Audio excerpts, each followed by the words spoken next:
What up, people?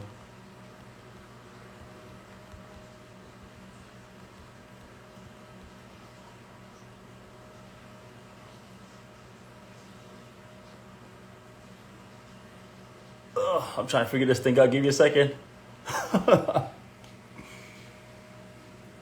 Boom. Okay, we are in here. Let's do this. So, I am live, obviously.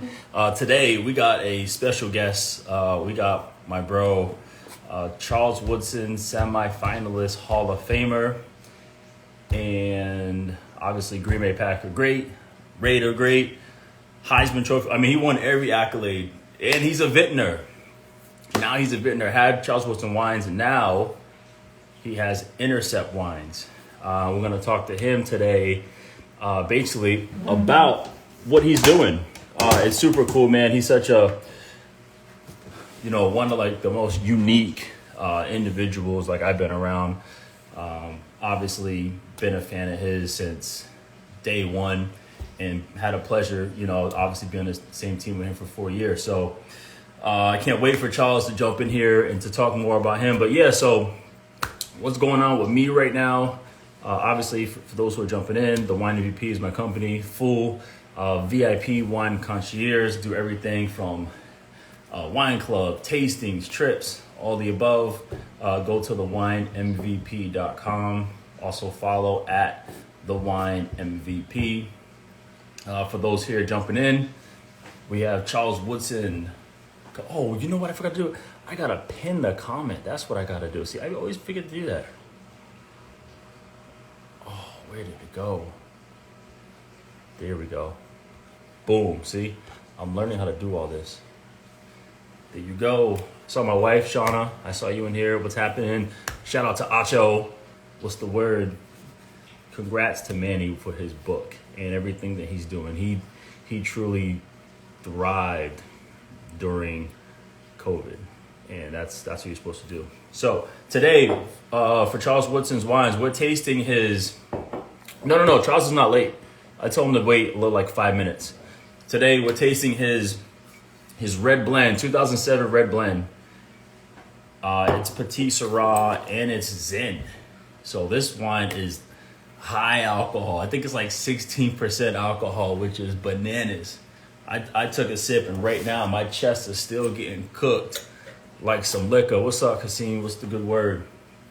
And then, yeah, now his wines are actually in Paso, so it's going to be good to talk to him about this.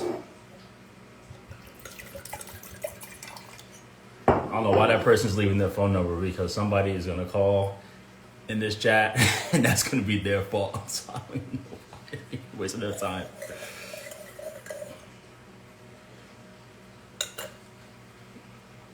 Yeah, dude, for real, legit, jammy, high alcohol, really, really, really good.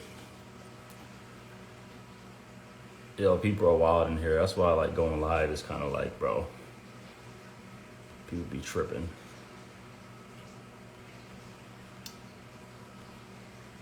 Let me see if he's in here yet. No, I told him 5. I told him 5:05. So you know what? He's gonna be right on time. But anybody who has like legit like football or wine questions, like think of them now, and then put them in the question mark box there, and then we'll pull them up at the end and answer these questions. It's gonna be cool, man. He's, like I said, again, unique individual. And not to mention, go to Wood, so CWInterceptWines.com. All of Charles's wines, $20. Crazy, right? $20. He has a Cabernet, Pinot Noir, Chardonnay, and a red blend.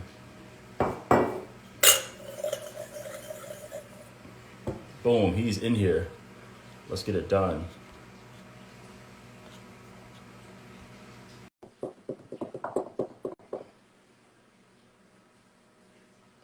He's gonna call me Zip Zop, but that's the word. There he is. Yeah. What's up, dude? What you about 4 glasses in already? What's up? How you doing? I'm not there, man. I kept it light today, man. You kept it light today? Yeah, I got out on the range and hit a few balls, but I didn't make it back into the clubhouse today. If I'd have made it back into the clubhouse, It could have Well, got, yeah, because I saw yesterday you had that, or was it the other day? You had 100 acre. yeah, yeah. And I just stumbled across that, man. So how you stumble across that? Well, I didn't know. I was going to grab takeout for the family and walked in there, and one of the food and beverage managers was like, "Hey, we got 100 acre in here. Why don't you come check it out?" And I was like, "Man, my wife told me I got to come grab the food." All right, man. Hey, listen, that's hard to find. You can't even get into that club, let alone get a taste. No doubt, man. And it was excellent wine, of course, man. So that was a nice surprise for me. Yeah. So first of all, congrats again, semifinalists, Hall of Famer for me. That was obviously no doubt. I know you're being humble about it, but it was kind of like, Always. yeah, it was kind of like, we all knew what the deal was. So to start off, just I told everyone that today we're going to taste your red blend today. Here, I put the link where everyone can get it. But yeah, tell us about how'd you stumble upon, with Intercept, the people and where you picked. You picked the location, you're in Paso. So yeah, tell people a little bit about it. Yeah. So, well, I mean, with me, my journey a little bit with wine. I started back in, you know, early 2000 with 24 by Charles Woodson, and then, as time went on, that journey, kind of led me to where I am now. Right. So I was able to back in early late 2018, I believe.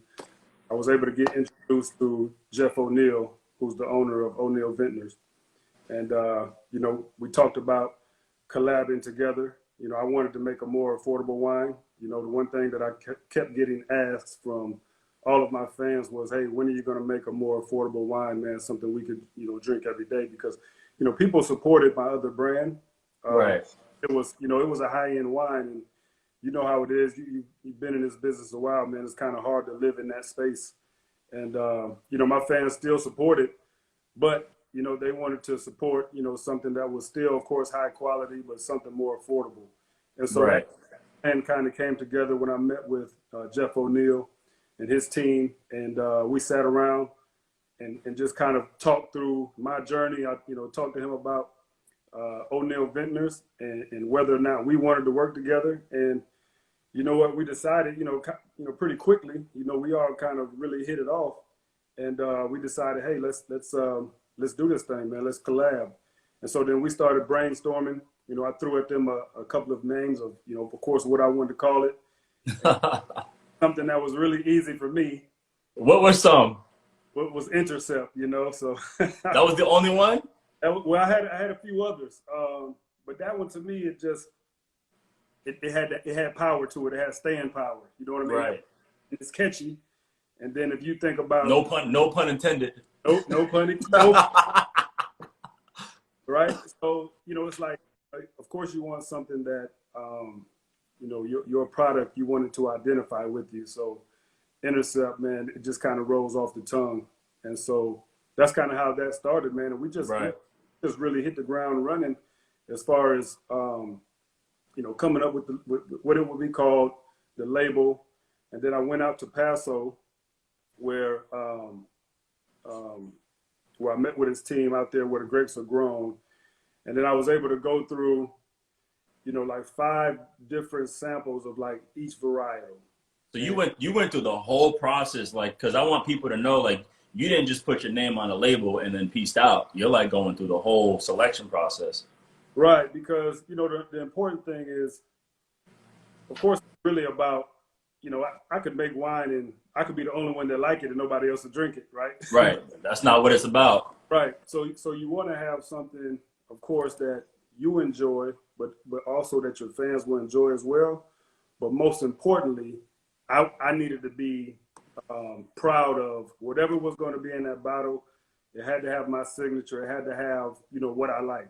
And I'm a medium body to full body wine drinker, and whatever I drink. I'm not really sweeter wines, lighter wines. I drink them at times, but I like something with a little heartiness to it. Right. We went through that process, and I was able to go through those 5 different samples that they had, and then I found each one that was for me. you know, so red blend, the Cabernet, the Chardonnay, and the Pinot. And, you know, once that we had that selection process, man, then the rest was kind of, you know, really, you know, their team, you know, the great thing with working with them is they have the team that they have the reach, you know, to get out there. Right. And that was important for you too, right? Yeah. You know, distribution channels, and, you know, they already have reps in all of the states. And so it was, you know, it was kind of, it really was a smooth transition, which made it pretty good because their team is so awesome. And that's kind of how that thing got started, man. That's where Intercept came from. That's kind of, you know, that's the reason why I'm in Paso, was meeting with Jeff O'Neill and O'Neill Vintners. You know, they have, you know, tons of property down there. Right. Robles. Well, yeah, because even in your mission statement about Intercept, you're really big on not just like in football, but in life, right? Like if the opportunity is wide open, like go catch it, you know. So yeah. Well, you kind of know, you know, I used to tell all you guys, just to kind of keep it football for a minute, is see something on film, right? Don't hesitate. You know, when it gets to the game, you've already seen it. Go get it. You know what I mean? That's you got to make plays. You know, not only on the field and in football and whatever, you know, sport or venture you're in, but also with the opportunity with Intercept. You know, and so my thing is with Intercept is, you know, I want to intercept the hearts, mind, and palates. Everyone. You did with $20. You intercepted everybody. They said, "Oh yeah." So just a reminder, every single wine is $20, right? $19.99. Yeah, it's all line price. Yep, $19.99. Yep. Very cool. No, and it's funny you mentioned the film thing, because I vividly remember that every single game, you know, my first 3 years, I was filthy, and I wasn't making any plays, bro. And I look over, and there'd be some days where, like, some days you didn't practice, and then your uniform is nice and clean after games, and you got to pick. and I'm trying to figure out, like, how is this? Like, I understand, yes, it's Charles Woodson, but like, what is the formula? What is the secret? Like, what is it that he's doing? So I remember one night I just went back to the facility. I was like, I'm gonna figure, maybe it's the film. Let me figure this film thing out. And I remember I walked in the room, and the projector light was on, and it's because you were in there. You remember it was like a stadium seat, so you were on the high one, like where Speedy sat, and you were like, hey, you said, come on in and sit down, and you said the same thing. You were like, look, you know, obviously like formations, obviously splits, obviously tendencies, but you know, when you see something, you said, when I see something that shows up more than twice, I'll jump in it. And you know, the other thing about that, Will, is that what I always try to show you guys as well is when we would go through practice film in our meeting rooms and we got out to the field, then whatever they threw, whatever we went over in film, we usually went over in practice, right? So I never let an opportunity be wasted on the field to where, okay, I just let them catch the ball because I know the play. No. You gotta rep that. You know, right. That's what makes it easy on the field, is when you start making those plays in practice. So I don't know if you remember, is that, you know, we started having little competitions. Like, no, I did, because y'all wouldn't let us get on the field. Exactly.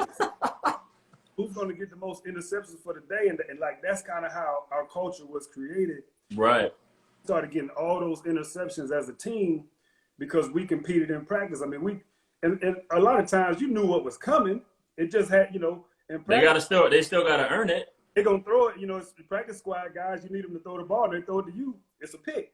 But that's the repetition, and that's getting your eyes fixed on making your plays. Right. You know, you look at all the interceptions that we end up having throughout the time we were in Green Bay, man. We was picking off balls every game, it seemed. Right. I think one year we had like 30, something crazy like that. Oh, but I tell people, especially that 07 year, you know, the year we should have, that against the ones, we had Favre. Against the twos, it was Aaron Rodgers. Yeah. So a lot of teams, their starter wasn't better than our backup. Not even close. And then even still, they still aren't better than him. We can say Matt Flynn, because at the time, you know, he did something well too for himself. So that competition thing was massive that you're talking about. And that's what I try to like let people know is that's what really changed like my career. Cause I was like, gosh, I was trying to win off of just being athletic. And everybody's athletic, dog. Everybody's fast. Like that's why you're here because you have some kind of mutant ability. Yep. But the NFL is just situational football, man. That's all it is, you know. And that's what allowed me from making it literally making it 12 years just because I just knew what the hell I was doing. Well, that's what the great teams do. That's what the great coaches can do. Is the coaches know how to coach situational football. Right. You watch football every Sunday and you see some guys go through situations and you're like, what are they looking at? You know what I'm saying? Right. That's very important to understand situation, understand having an understanding of the game is important. A lot of people did not coach that well. So I'm gonna pour this red blend. Yeah. For those who, there it is, Intercept, his red blend, 2007, Paso. By the way, I love the hell out of Paso. That place is rocking, man. Like, it is up and coming. We've been to Dow, obviously, and then Eric Jensen at Booker Vineyards. There's a couple out there that are legit. Yeah, Paso is not playing around, man. As you said, it's one of the up-and-coming areas, man, that people are really, taking notice to. And great food downtown Paso. Great. They have it all. Yeah. Hey, I'm not gonna name names, but we went to one barbecue spot that I messed up. We shouldn't have gone there. What'd you do, man? Hey, man, I don't want to put anybody on blast. Those stories you can't tell? Nah, I'll tell you all. So talk to us about this. This is the blend of Petit Syrah and Zin. This thing is high alcohol, first of all. Yeah, this was coming in pretty hot. The future vintages won't be as hot. But I actually like that about it. Yeah. A distinctive characteristic to it. But you got to be ready for it. I always tell people when they drink this one, don't drink it on an empty stomach. Very cool. Because it can catch up to you. But like you said, the highlights on this one are the Petit Syrah and Zinfandel. And we have with this red blend is, again, this is a full body red blend. Right. That's what I like. So you get high tannin structure with that Petit Syrah. You get the spice with the Zinfandel, and then we got Tempranillo in there. Okay. That's your Tempranillo that kind of softens it up a little bit, but the dark skinned grapes that we have in it gives you that beautiful color. It gives you the tannin structure, like I said, and we use 30% new French and Eastern European oak.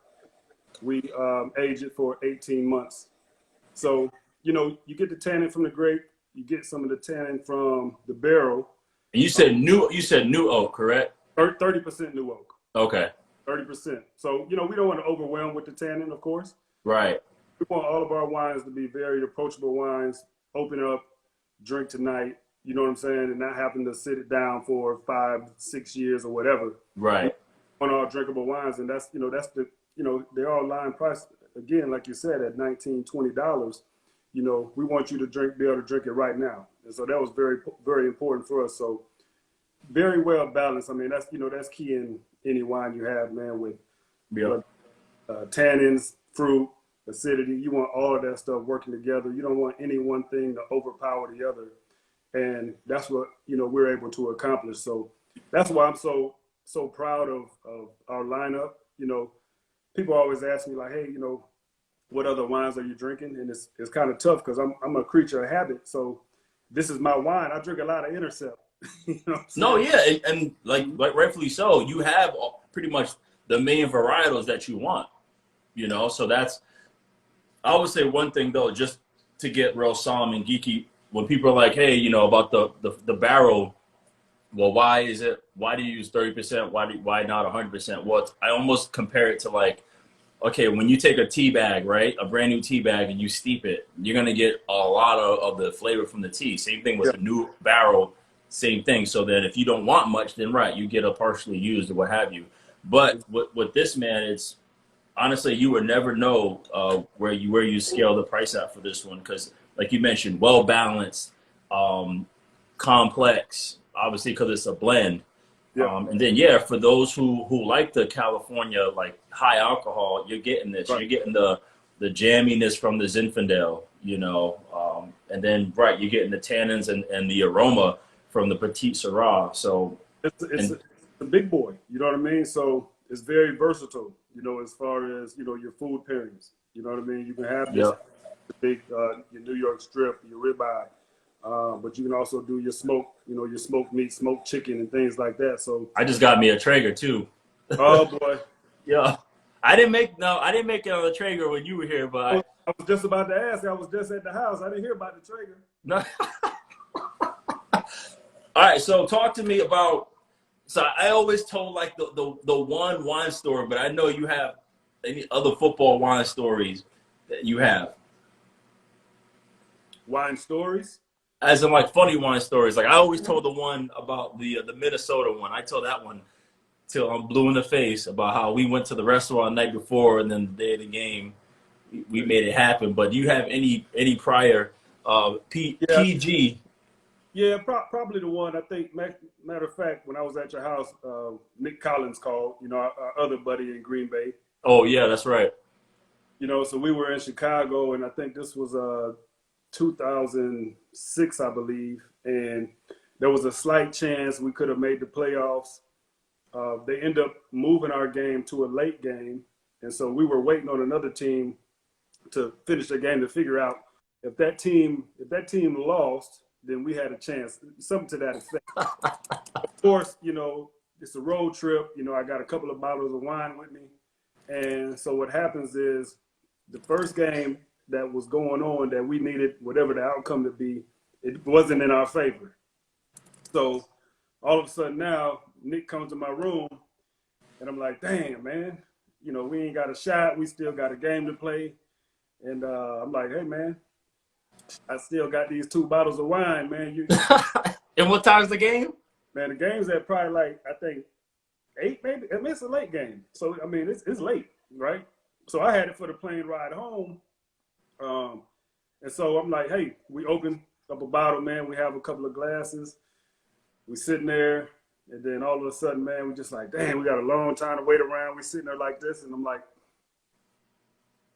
man, let's just open the other one, man.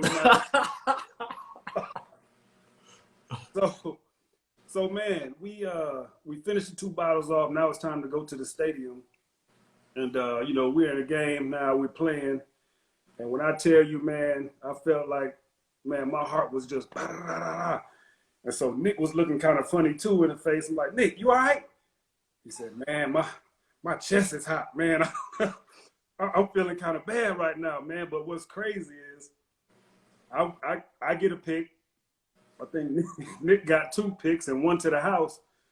So it was like, we felt like we were going to die for a minute. But after the game, we played well. We was like, hey, maybe it was the wine.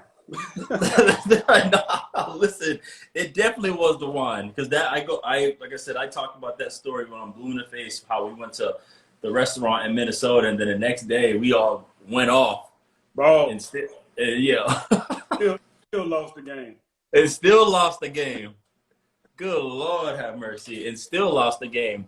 But I tell so many stories there. Like today, someone asked me, like, okay, you played in Green Bay. Like, what was the coldest game? What have you? And I tell people, man, you guys don't like Green Bay was cold. Minnesota outdoors was cold. But I swear, Chicago, there was something about playing there in December. And I'm trying to remember, was it 2000? It was 2007 when we went to Chicago, and we already. Oh, bro. So we already had the first round bye. We won a division. Had the first round bye. But because it was the Bears, we had to play that game. Right. It was the Bears, so we had to show up. So the day before, it was cold, but the wind wasn't blowing. No, But the day before, it was beautiful. it was gorgeous. It was beautiful. And so I remember, I think it was a bus driver. He said, hey, man, hey, guys, it's nice today, but it's going to be cold as hell tomorrow. But like, dude, there's no way it could go from what it was that day to what you're talking about is going to be tomorrow.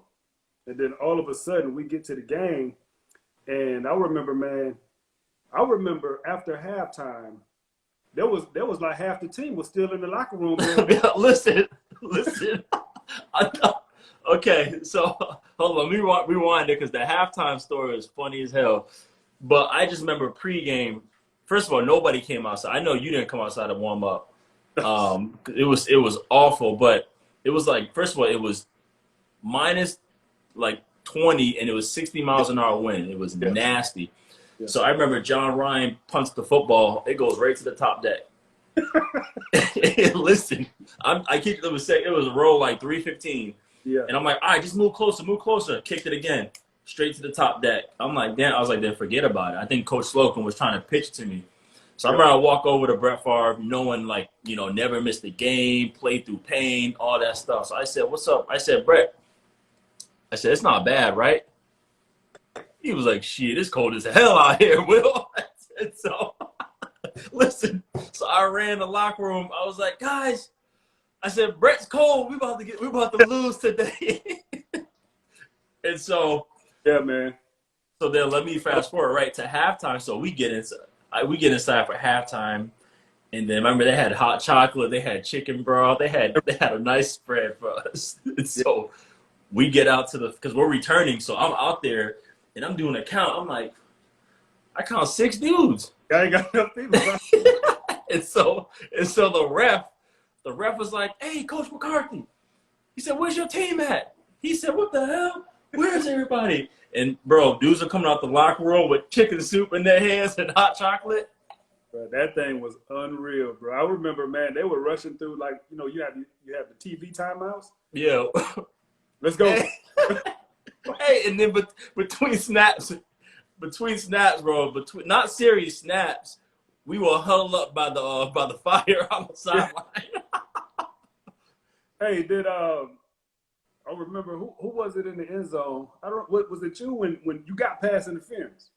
They pushed you in the back, or somebody in the back, and it was clear pass interference. And we looked at the ref like, come on, man, you got to call that. The ref was like, no.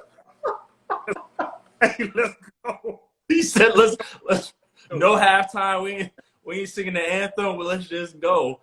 But there was one thing in particular that pissed everybody off, man. And it was when Ryan Grant had that long run. We were like, bro, like, why are you trying to make it a game? He said, Black. He said, I got incentives, okay? I'm trying to get paid next year. And we was trying to get out of there, man. That was rough. That was the coldest game ever for me, for sure. So here's what I need your opinion on before we wrap this up. So I've been on, actually today, somebody put a thing out saying like, something about McCarthy, right? So I've been coming to his defense in a certain way on certain things, just because I seen, what he was able to do in Green Bay, more so from like an executive standpoint versus just X's and O's, and I'm trying to like understand, like people are forgetting because they say, oh, because of Aaron Rodgers and what have you. I'm like, bro, it was a 4-year process on how to get all this. He had to make a lot of tough decisions. Simply like, okay, the whole Favre and Rodgers thing, change your coordinators, getting this, trying to get more players. Free agents didn't want to come to Green Bay, but you still got to build a team and get it done. Like what would you say about that when people think that it was all Aaron that made McCarthy? Well, I think it's twofold, because I think that if you look at their team as is, their offensive line, which used to be the staple of their team, if you think when Ezekiel Elliott was first drafted, I remember saying, man, this dude's going to win Rookie of the Year behind this. Right. That offensive line, through injuries and age, they're not the same offensive line. So, a guy back there who's not mobile, who can't move around, he's not going to have time to throw. When you look at what they have offensively, though, outside of the line, they have players, right? So receiver-wise, probably one of the best receiving groups in the NFL. Easily. And then you have Ezekiel Elliott, one of the best backs, but Ezekiel Elliott is a one-cut guy. And so if the hole's not there, he's not a dancer. He's not a guy that's going to be able to get out of, the things that are right. Like Saquon Saquon creates stuff. Yeah. Right. And so and that from that standpoint, McCarthy's kind of handcuffed because he doesn't have Dak back there who could navigate through all of that and still put up points. And then when I look at the defense, who's the playmaker? On the defense. I saw the play last night where Lamar Jackson ran for like 48 yards. If you look at Van Der Esch, it looks bad on the Cowboys, but they really had the play stopped. He just went the wrong way. But he was going the right way. But he allowed them eyes. Yeah. Allowed them eyes to follow the right guy. By the way, shout out to Josh Allen. He just jumped in here. Oh, nice. Yeah, and talking about somebody balling. I just want to go back to that play right quick. Because it looks bad on them because they don't have a safety D. Right. But they had it stopped. But you just got one guy. If you don't have nobody back to help you out, you got one guy chasing, the ball. It's lights out. But, speaking of Josh Allen, watching that game the other night against San Francisco, you talk about somebody who, in just a couple of years, man, has really gotten a grasp of the game, gotten a grasp of how to navigate the game from a mobility standpoint. Yep. Not trying to force things and, getting digs in there, I think, kind of having, That was a big deal, man. But when you got a QB who can put it anywhere, bro, that's. Yeah. So it's fun to watch. It's fun to watch Josh. I remember tweeting out last year and watching Josh Allen play and just saying, man, I just love how he plays, man. He reminds me so much of Brett Favre, the little time that we was with Brett. Brett just, he was kind of just seemed like he was running around having fun, man, but he was a dog. You know what I mean? Yeah, no doubt. Yeah, so a lot of fun to watch him play, man. No, and I got to know Josh a little bit because he trained out here with Jordan Palmer, Carson's brother. And so I got to see just how athletic he really is. Mm-hmm. Like he's legit a real deal athlete. So him being able to scramble and do all these things, it's really, really impressive. And I look at Dallas too, and I just feel like, still talking about McCarthy building his team, just overall, back to the defense, from day one, no chemistry. None. Especially once you learn the simplicity of the X's and O's. It's like, man, like this guy's not here, this guy's not doing this guy's not communicating. They get in the red zone, you just run pick play, and they're done. Right. Simple things like that. So, yeah, that's the deal. So right now, who is your favorite young DB right now? My favorite young DB? Yeah. Man, I think, besides the obvious, I love, how Jalen Ramsey plays because he moves around, plays aggressive, he'll match up. He does everything. But Xavier Howard, man. You like people who get the ball. They can get the ball, man. And if you want, you like guys who are comfortable with the ball. You know what I'm saying? Yeah. You see guys that panic and they I don't know if guys nowadays are taught to play through their hands and not turn around. I don't know. No, but they are because it's simply because the coach is trying to do everything coaches aren't teaching guys to go get the route. It's almost like they go to those conferences, those football conferences. You got one guy telling them, man, play through the hands. And it's like, no, nah, bro.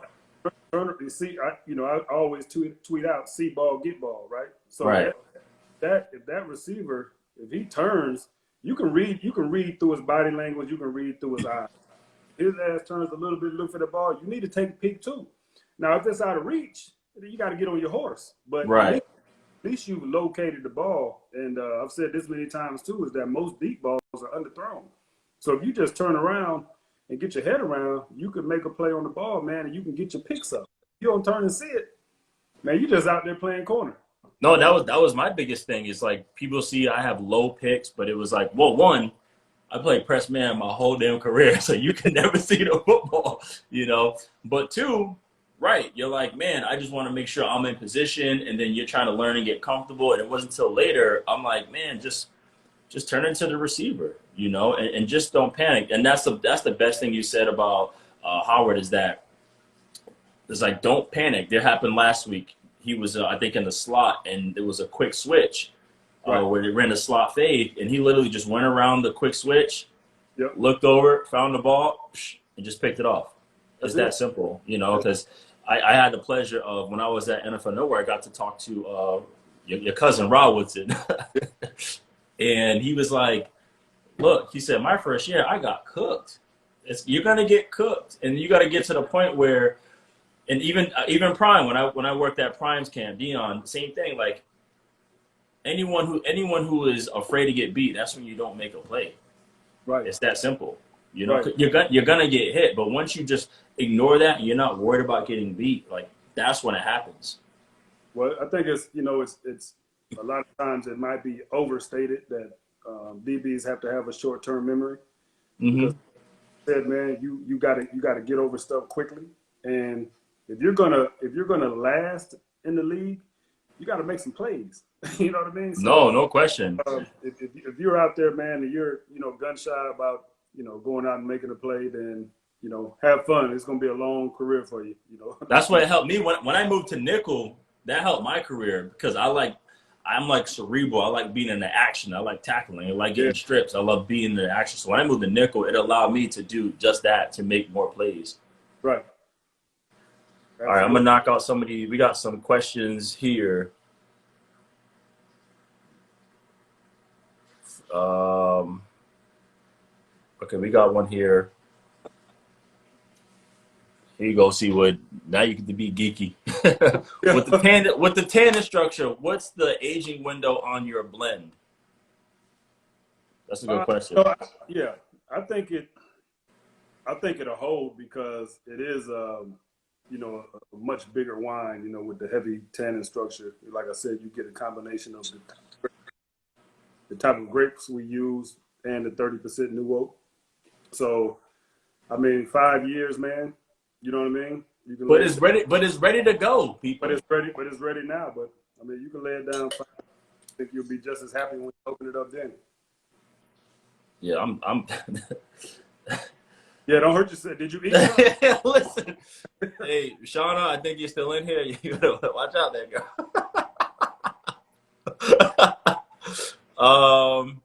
Here you go. This is another one. This is a great one here. Who was the hardest receiver you played against? Marvin Harrison. Yeah, Marvin was, First you of all, know, he was 110 pounds. yeah, but fast as lightning. He was quick. He was a little bigger than people probably give credit for when you see him on TV. But route wise, um, being the fact that I think a combination of things. I played him when I was young, and then also we played him a couple of times. We played him in Indy. And of course, he was playing with Peyton Manning, and they had their offense. They were kind of a well-oiled machine. But I just thought at that time, man, Mark Harrison, he was like the total package.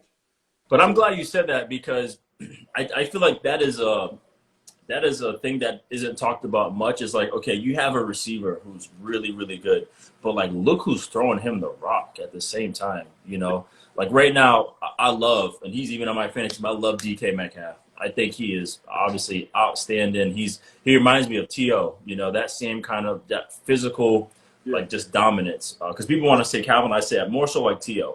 But at the same time though, like Russell, you know, yeah, yeah, like would we get that DK Metcalf like with another quarterback? Maybe, you know, right. maybe. But it just helps the fact that you got Russell. You know You got why? a guy back there that can extend plays, and you run around with this big, gigantic receiver who can actually run. And you might have him covered for 2-3 seconds, and all of a sudden he takes off another way. You're like, oh, oh, I thought the quarterback was down, but now you got to keep playing through it. So that always makes it tough. So the quarterback is definitely a big component to who you're playing. Yep. I'm gonna hit you with one more and let you get up out of here. Okay, we answered that one. This is a good one too. I don't want to say best play, but I'll change it and say what was your favorite play of your NFL career? Your one favorite play that you made. That's a tough one. Yeah, that's pretty hard, man. Or give me two that really stood out to you. Uh, I probably it wouldn't be one that you would think, but you know, when you're playing in the slot and you get those, you know, you got a 3-by-1 formation and you get the little stick routes. Yeah. Right. But you're playing inside of, you know, 2 and 3. Your 2 runs are out, and you always want to jump back and get that 3. Yep. And a lot of times you just a tad bit too late. So I was able to do that twice. Once against the New York Jets, and then another time, which was, you know, one of the crazy, you know, 6 interceptions against Detroit. Detroit, yeah. They ran a little, you know, stick route, and I jumped it. The tight end actually had it, and I jumped around him and grabbed it out of his hands. I'm gonna try to just because of the route and one of the routes I wanted for so long. I'm gonna try to help people out. Yeah. All right, listen up, people. I like Coach Blackman here, okay? 3-by-1, we're gonna put the tight end on the ball. It's gonna be 21 personnel, right? Yeah. So stick route, you got this guy running out, this guy's clearing out. So you're saying that you were here and you picked off this one. Yeah, I'm right over top that number 2. You know what I'm saying? I'm giving my presence. You know, just I'm probably playing around between the 2, but just not making it look like I can get there. And then as soon as this guy takes off out, number 2 takes out, then number 3, I shoot back and grab that thing. Okay, you know, I'm glad you mentioned that play, because I got another play that actually stood out, you know, that I'm still a little sensitive about. So here goes the whiteboard again, guys. So here we go. I think we were playing I'll just put my number there, 27, 21. We had a receiver he was off the ball. And you had one on the ball. Right? So we're in Tampa Bay. Okay? And we're on the other side though. No, we were on the left side of the field. Yeah, so you got well, maybe I'm looking at it different. Yeah, the board is just backwards. I got you. Okay. Yeah, so we're over here. Okay? And I just remember Charles was telling me, he's like, and we're in cover 2, by the way, people.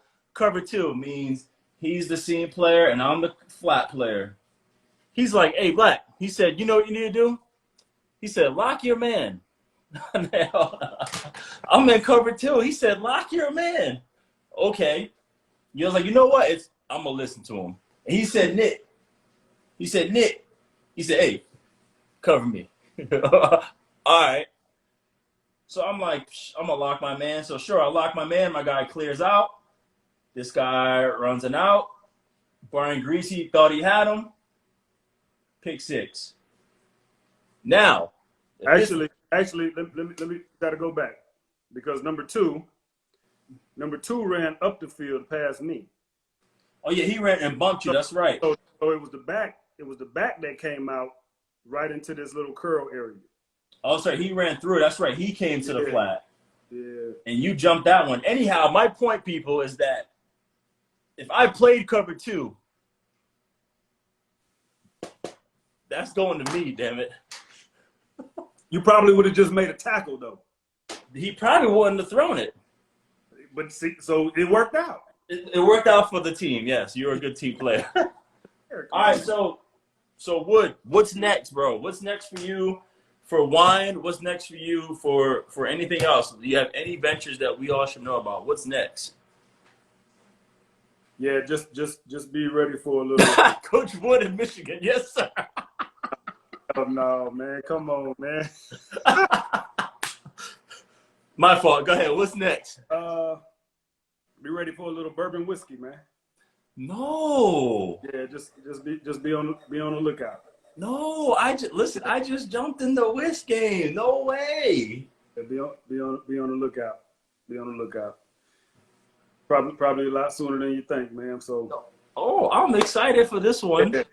Don't worry. You get a bottle, so don't even worry. worry. No, listen. I just stocked up my little thing. I just got heavy in the cigar game. I just met with the actual manufacturer who's interested. So hey, this man, wine and spirits, man. This guy does it all. Hey, Wood, once again, man, I appreciate you, man. For always coming through, for being genuine or what have you, and it's a big deal, man. I appreciate it. And once again, people, you can go to CWInterceptWines.com. I put it there. You can just buy them all, okay? Just buy all his wines. And then and then when you buy the wines, like, post about them, because Wood, you repost everything when people tag you for wines and stuff. You tag me in it, man. I'll add it to my story, you know, comment or reply, all of that, man. So yeah, absolutely. And then, you know, we're in close to 43 states now, I believe. So if you go onto the website, you type your zip code in, you can find out, you know, stores that are in your area. Right, yeah, because I actually did that today because I thought we were going to talk about another one. And so I actually found 2 stores. I walked into one on accident in my neighborhood, and I was like, there's a whole box of Intercept right Who are the people in your neighborhood? him, me. Hey, man, appreciate you once again, man. Tell everybody, April, Chase, all the kids, we said what's up. And, yeah, man. Well, before you get off, man, let me say, you know, me and you we've drank a lot of wine together over the years, and you know, just very, very proud, man, of what you've done. I've seen you grow into this, you know, of course, the wine MVP, your concierge business, just all of the different things that you're doing right now, man, and enhancing your wine game, and now whiskey and cigars, man. I'm loving it. So Big time.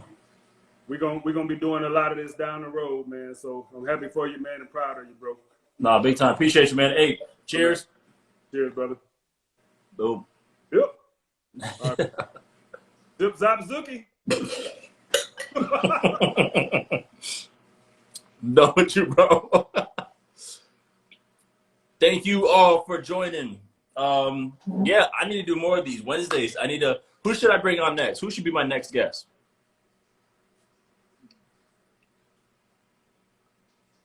Who should be the next guest? That's what I should leave that to you guys. Is he still here?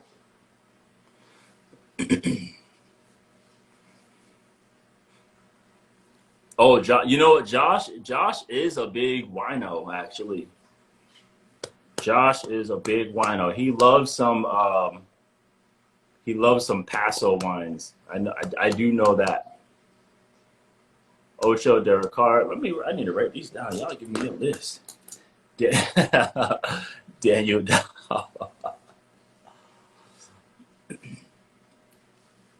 B Dawkins, Cam. Nah, we gotta let Cam focus, man. We gotta let Cam focus.